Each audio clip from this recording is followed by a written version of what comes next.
Hello everyone, welcome to back my channel. I hope everyone is having a wonderful day. Before starting the video, please go ahead and hit the subscribe button and give this video a thumbs up. As 1,000-pound Sisters fans have seen in recent years, Tammy Slaton has blown her fans away with her incredible weight loss transformation. With how well Tammy has been doing, some fans are questioning whether Amy had a hand in deliberately sabotaging Tammy's progress. So, what are viewers saying? 1,000 lb Sisters. Amy Halterman was the skinny sister for years. Tammy Slaton looks unrecognizable these days following her incredible weight loss and skin removal. With Tammy dropping more than 500 pounds, it's easy to forget that in previous seasons of the popular TLC show, Amy was the skinny sister between the two. For many years, Amy had a big lead on Tammy. Tammy was as stubborn as it gets, and she would regularly party and binge. For a long time, many people did not believe they would see the day when Tammy lost all of the weight and turned her life around. Because of this, Amy Slaton Halterman was the skinnier of the two for many years. Based on recent discussion among fans, many are starting to question if Amy deliberately sabotaged Tammy's progress for years. TLC tables turned in a big way.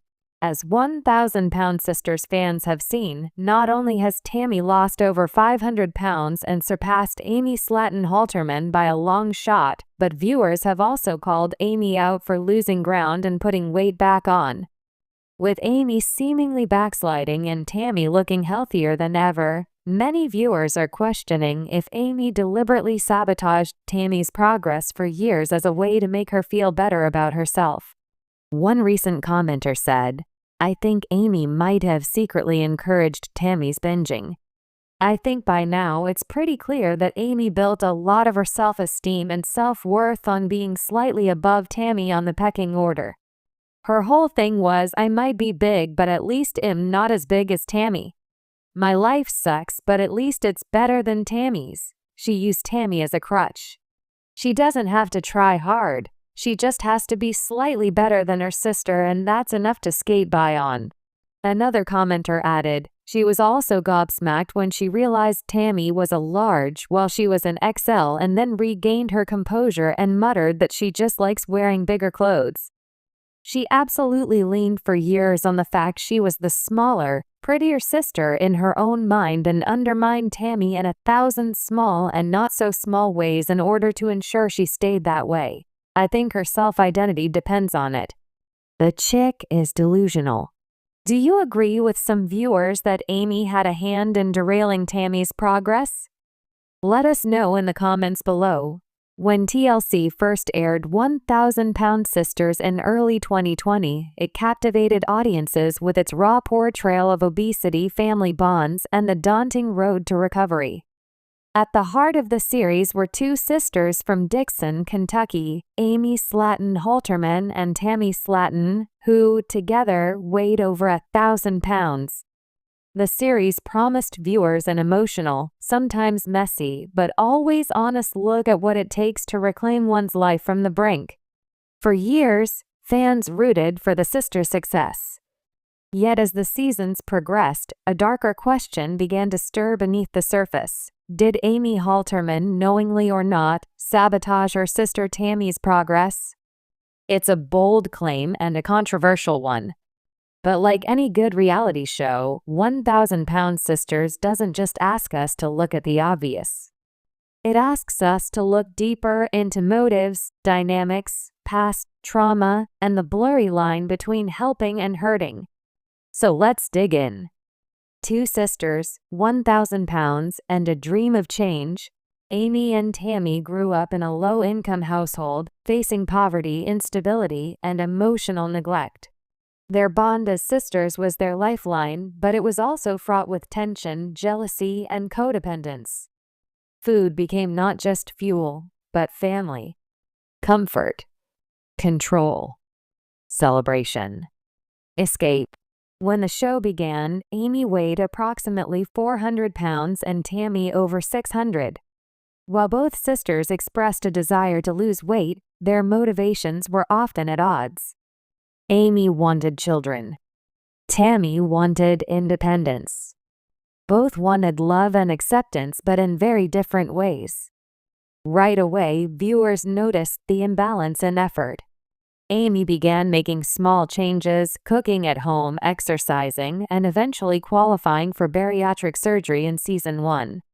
Tammy, by contrast, was inconsistent, angry, and often resistant to change. But what if Tammy's inability to move forward wasn't entirely her fault?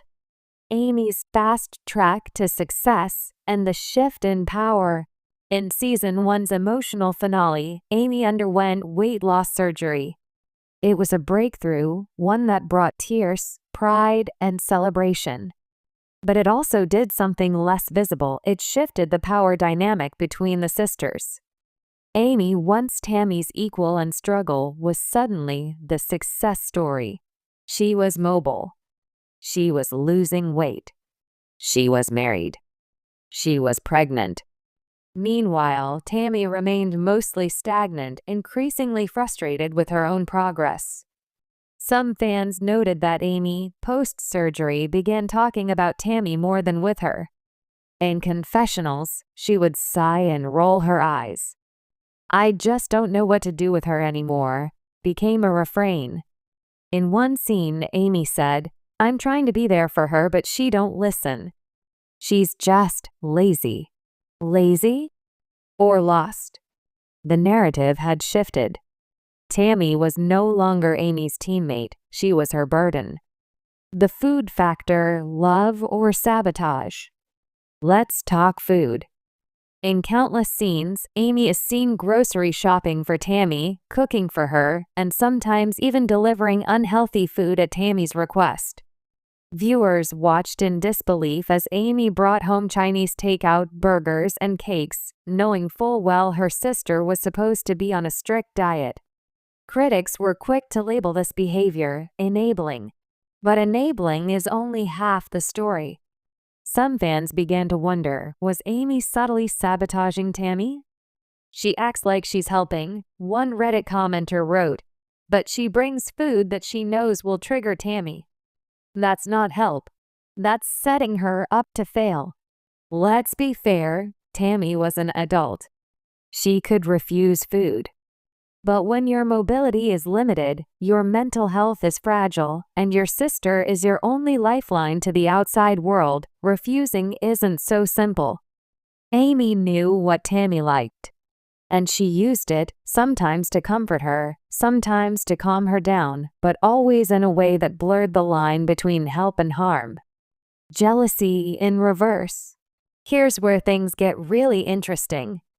In early seasons, it was easy to frame Tammy as the jealous one. Amy had the husband, the surgery, the baby. Tammy had resentment. But what if the jealousy ran both ways? As Tammy slowly began making progress in later seasons, especially during her rehab stint and post-surgery journey in season 4, Amy's behavior subtly shifted. She became more chaotic. She cried more. She started to unravel emotionally, especially after the birth of her second child. In one especially telling scene, Tammy returns home from rehab down over 300 pounds. Amy looks shocked. She compliments Tammy, yes, but there's a flicker of something else in her eyes. Fear? Insecurity? "You're looking better than me now," Amy jokes, half laughing, half choking on her words. "I guess I gotta catch up." Was it really a joke? In families, especially those bonded by shared trauma, roles matter. Amy was always the good sister, the responsible one, the caretaker. Tammy was the rebel, the problem, the cautionary tale. What happens when the problem child starts thriving? The emotional codependency trap. Amy and Tammy's relationship has always been deeply codependent. They bicker like spouses, console each other like best friends, and fight like siblings from a war zone. For years, Amy's identity was tied to saving Tammy. But saviors need victims. When Tammy started making progress, real progress, Amy didn't know where to put her anxiety. Instead of celebrating her sister's healing, she began to spiral. Her own marriage was falling apart. Her kids were overwhelming her. She admitted in multiple episodes that she felt lost. Sabotage doesn't always come from malice. Sometimes it comes from fear of being left behind. Behind the cameras, producers, pressure, and payouts, let's not forget, this is reality television. And television loves drama. Some insiders have suggested that producers pushed Amy to keep Tammy in certain unhealthy patterns. After all, a reality show where both sisters simply diet and live peacefully isn't good TV. Conflict sells. Regression sells.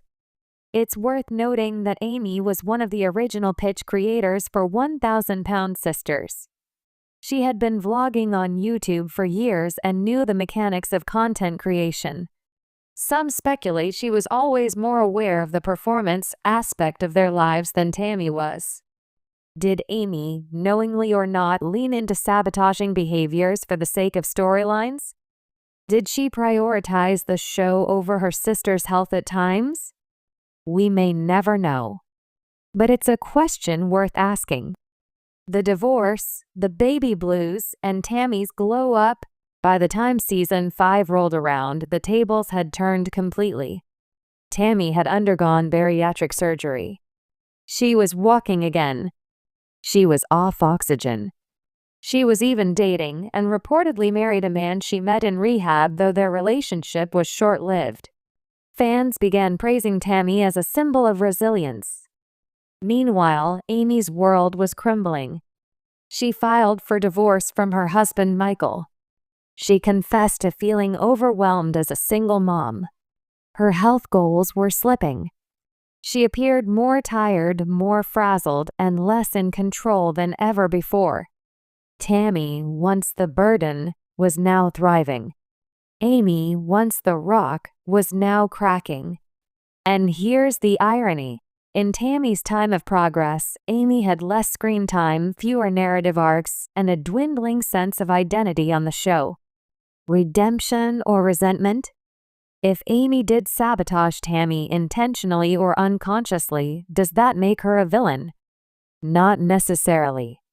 Both sisters were victims of their upbringing. Both used food to cope. Both struggled with feeling unseen and unloved.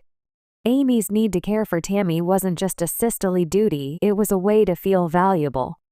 A role that made sense. A form of control in a world that felt chaotic.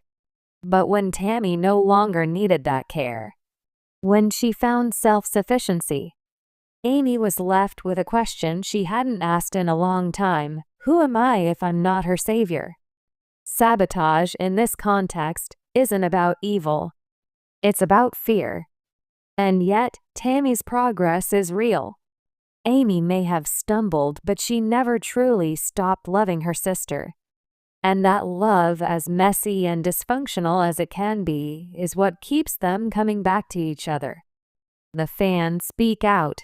Fan forums are filled with theories, debates, and heated discussions about the sisters' dynamic. Amy tried her best, but I think she liked being the healthy one.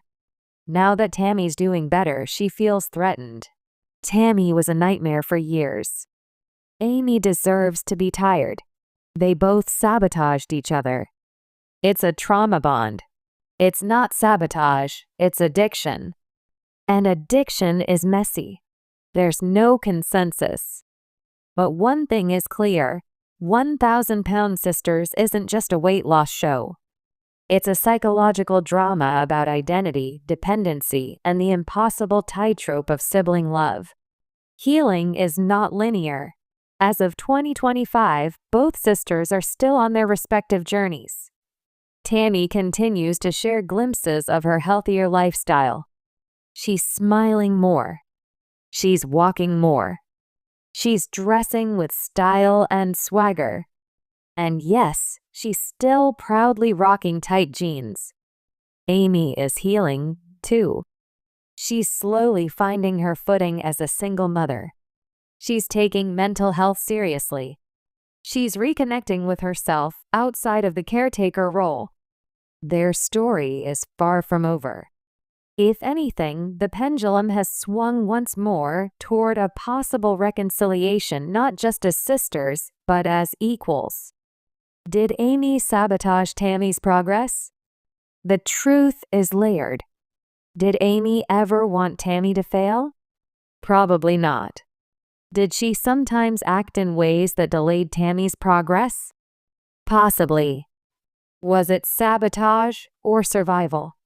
In the end, Amy and Tammy are two women who survived a toxic childhood, decades of obesity, and the crushing glare of reality TV fame. They've heard each other. They've helped each other. They've failed and forgiven and floundered, just like most of us, only under a microscope. Maybe the real story isn't about sabotage at all. Maybe it's about two women finally learning how to stand on their own without leaning too hard on the other. And that, perhaps, is the most radical progress of all.